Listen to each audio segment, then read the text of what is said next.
My name's Jess. I'm 32, and at the time of this story, worked a boring office job and had always considered myself a normal city dweller. But last year, everything changed, and my life hasn't been the same since. This is the story of the night I killed my stalker. It was Tuesday?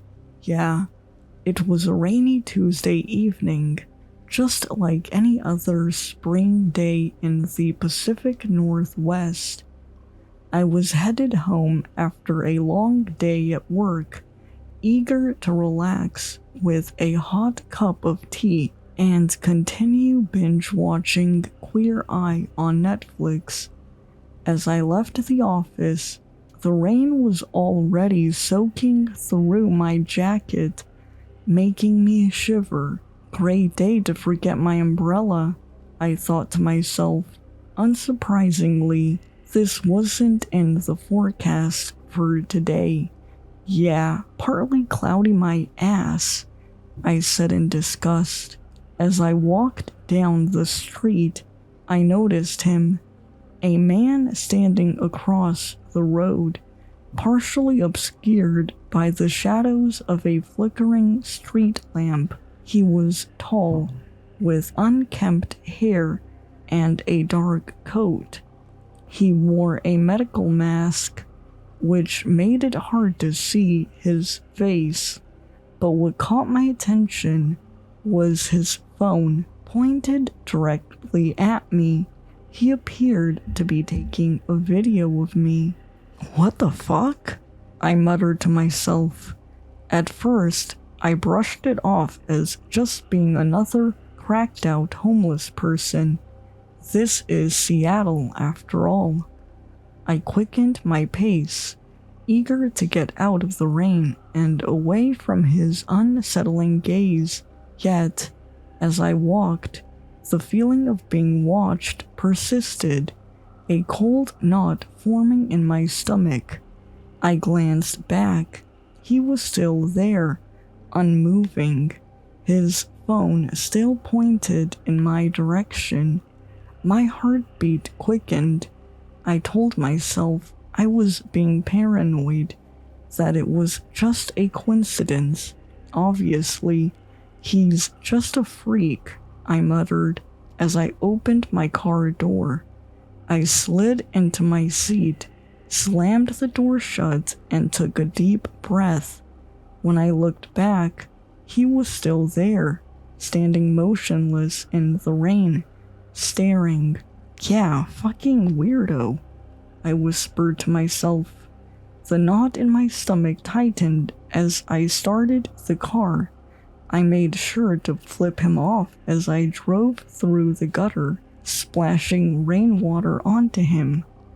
The satisfaction was brief, though. His unflinching stare lingered in my mind, making my skin crawl.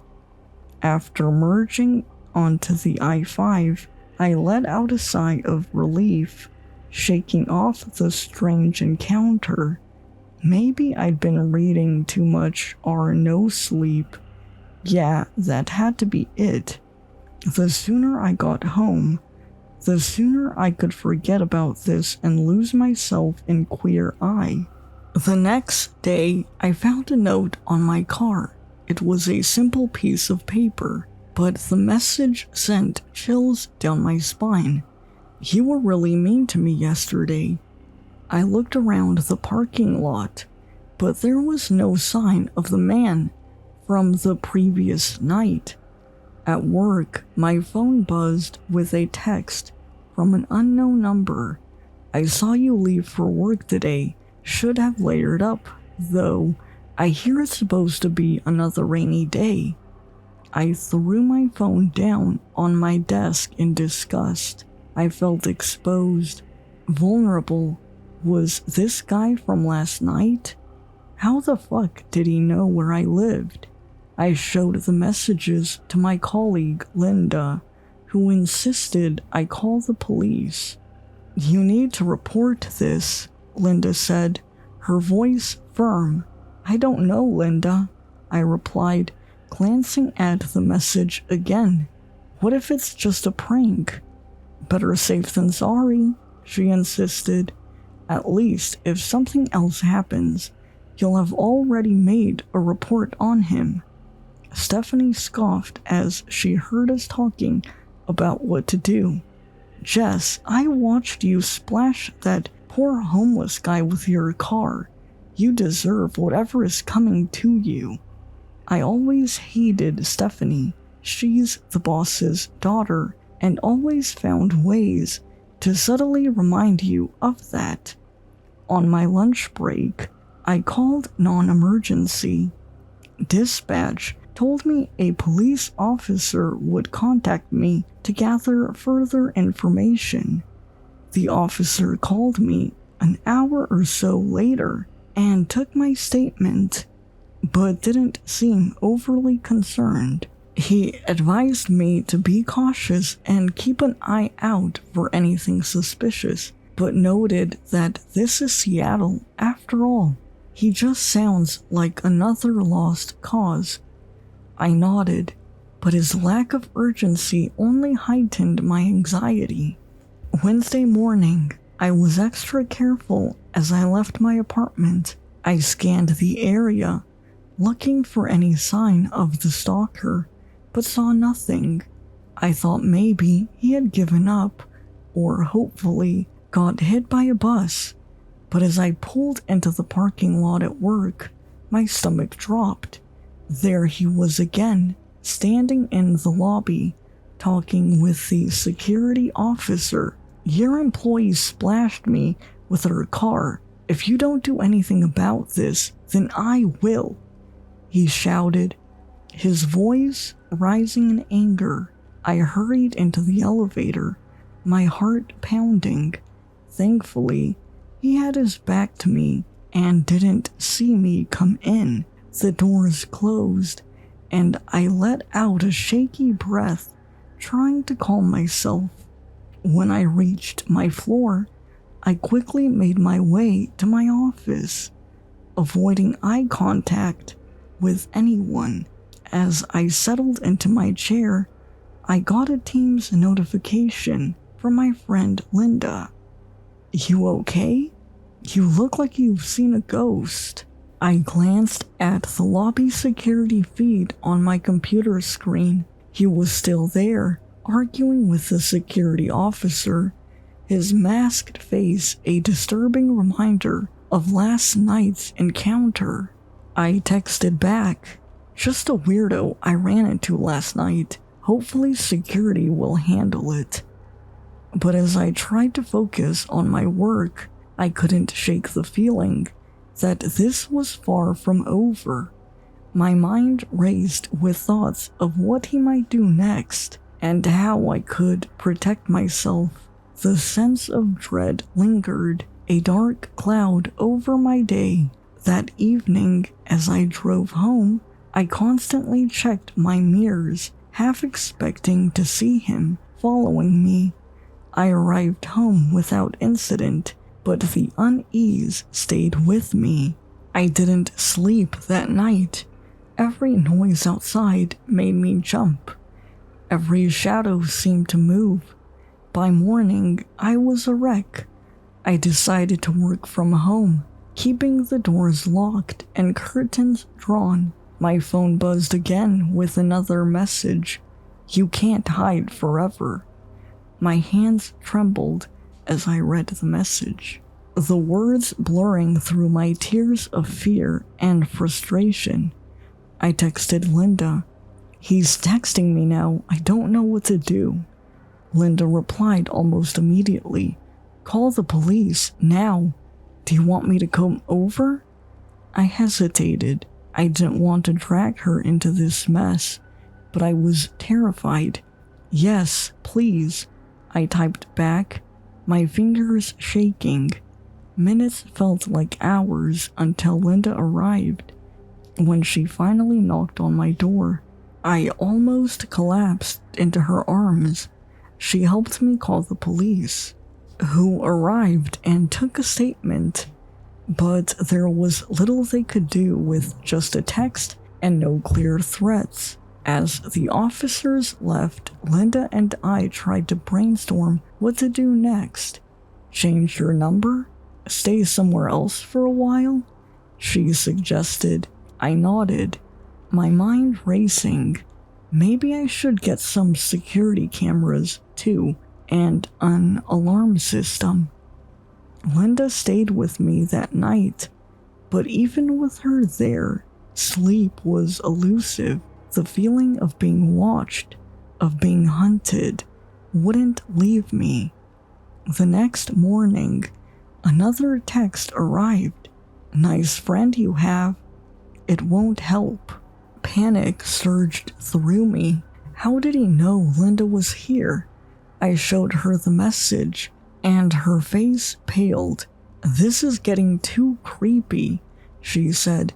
You should get out of here. Come stay with me for a few days.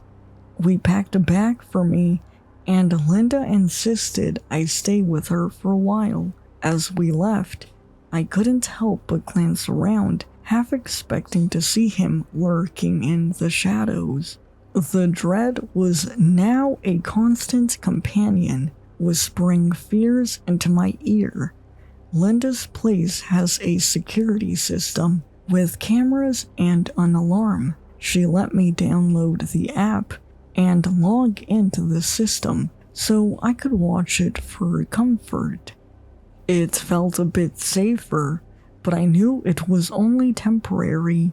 I was finally dozing off when my phone buzzed again. Running won't save you. I jumped as I hurriedly checked the security camera feed. He was standing in her driveway. My breath caught in my throat. Linda looked at me with wide eyes, and then we bolted out the front door to confront him. In that brief moment, he had already disappeared. As we sat down to call the police, yet again, fear and frustration welled up inside me. Linda dialed the number while I scanned the cameras, hoping for any sign of him. The operator assured us that officers were on their way, but it felt like an eternity before they arrived. The police did a thorough search of the property, but there was no trace of him. The officers took our statements and promised to increase patrols in the area. It was little consolation. Why is he doing this? I whispered, more to myself than to Linda. Linda shook her head, her expression of a mix of anger and worry. We need to figure out who he is and why he's targeting you. This can't go on. In a moment of clarity, I decided to confront him. I couldn't live in fear anymore. I called my friend Mark. Mark's a big guy with a protective streak and has been my knight in shining armor in the past with creepy ex-boyfriends, and that one time a rat got into my garage. When he arrived, we hatched a plan. I'd lure the stalker out, and Mark would handle the rest. I don't like this, Jess. He seems like a loose cannon, Mark said, his brow furrowed. But I'll be right there, just be careful. That evening, I drove around the block, my heart in my throat, and there he was, standing at the end of my street. I stopped and waited. Leave her alone, Mark growled. The man hesitated, then lunged at Mark with a fury I had never seen. The two men grappled, but before it could escalate further, the stalker backed up and pulled a fucking machete out of his pants. I screamed and yanked Mark back, and we quickly got into my car, causing the stalker to flee into the night. Mark, visibly shaken at this point, exclaimed, "Who the fuck is this guy? Why is he targeting you?" I explained to Mark what I did to the guy earlier in the week, but thought he was harmless. This is Seattle, after all, repeating what the first police officer left me with over the phone. No, clearly this guy is crazy and dangerous. We need to get you somewhere safe and call the police, Mark said. Mark, I've called the police so many times. Seattle police are just fucking useless these days, ever since the defund the police movement. I quipped back. Mark sighed in agreement. Okay, but you're coming to my place, so I can keep you safe until this guy either gives up or the police finally do something. At Mark's place, I called the police again, and they arrived quickly. The officers took my statement more seriously this time, promising to make finding this guy a priority.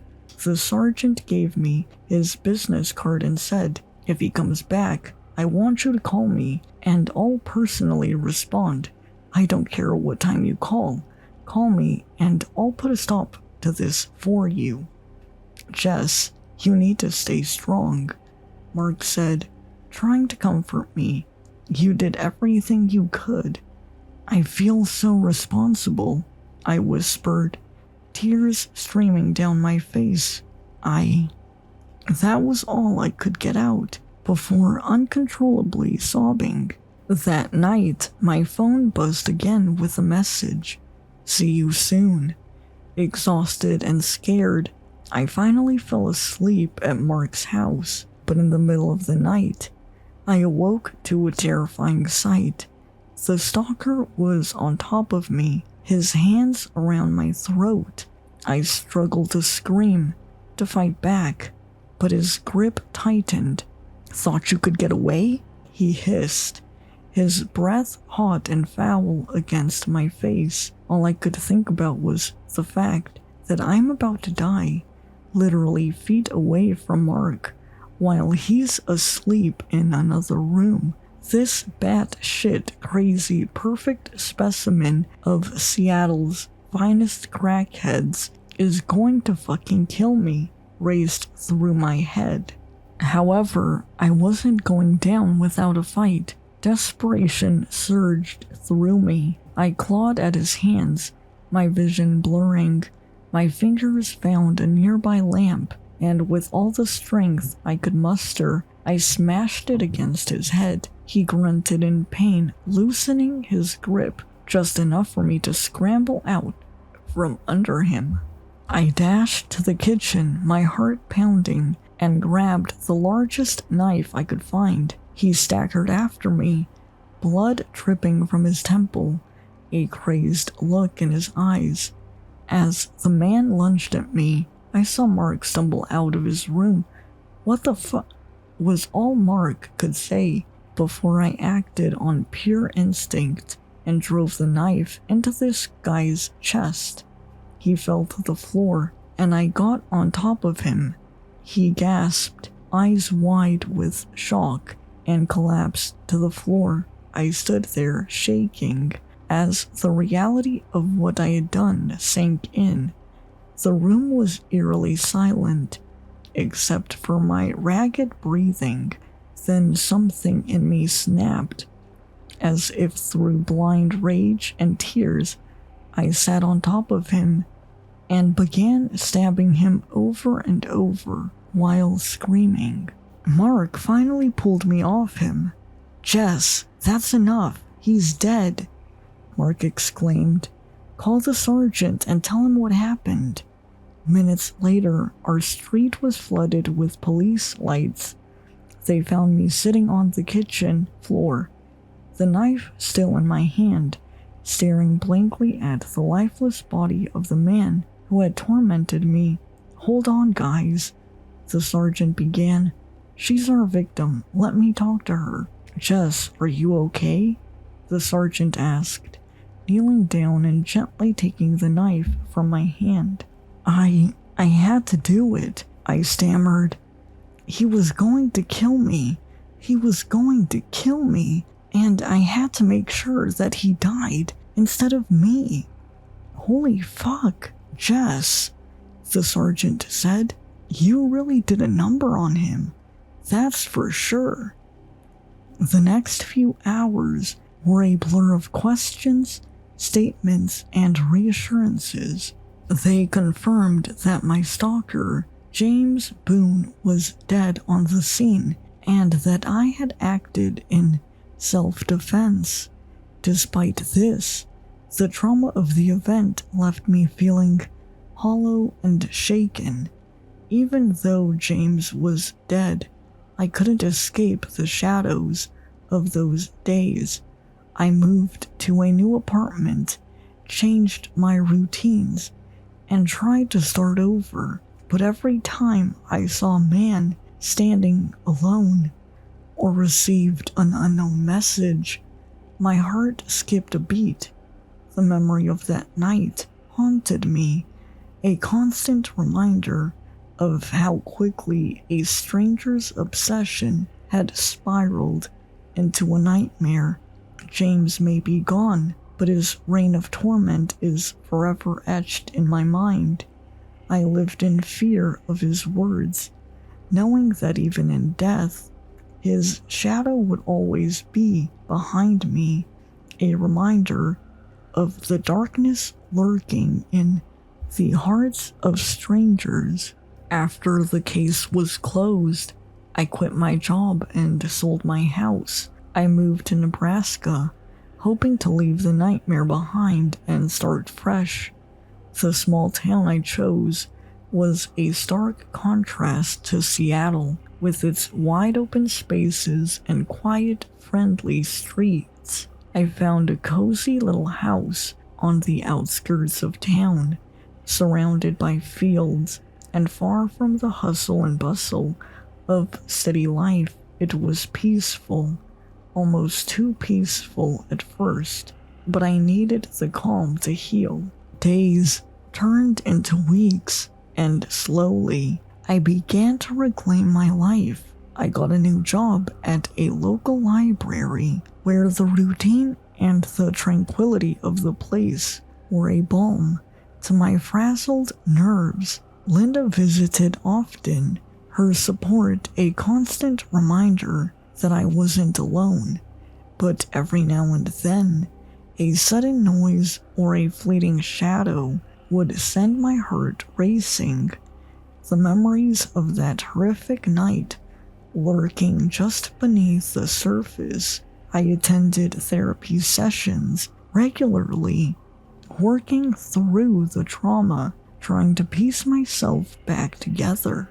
One evening, as the sun set over the golden fields, I sat on my porch with a cup of tea, the familiar warmth grounding me.